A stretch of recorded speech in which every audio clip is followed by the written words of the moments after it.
During the communist regime in Eastern Germany, the government had a particular way of dealing with people it didn't like, people who thought were against it, people who were a threat. The secret state police, the Stasi, would kick down the door of your flat, drag you out in the early hours of the morning and bundle you into a bread van. You'd then be taken to the Stasi prison where you would disappear. Nobody would know where you were, nobody would have the courage to ask.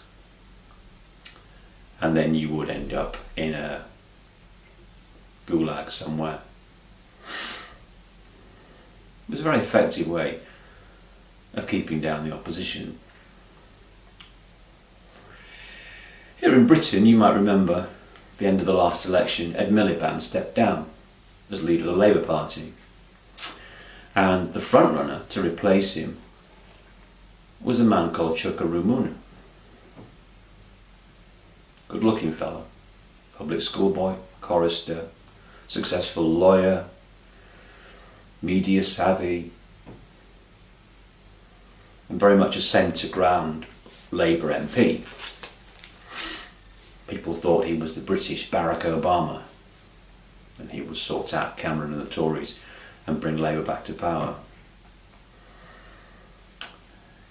He was one of the first to announce his candidacy for the Labour leader, and people got very excited. 3 days later, he withdrew.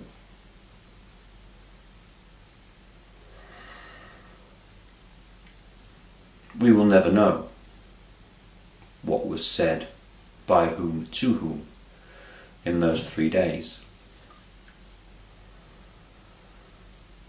But it can't have been very pleasant for Ciucă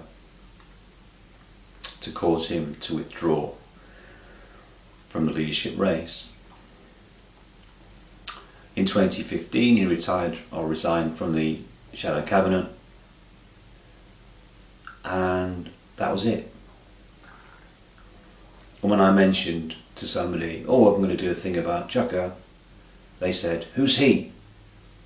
And I said, that's my point. You don't have to send someone to Siberia to have them disappear.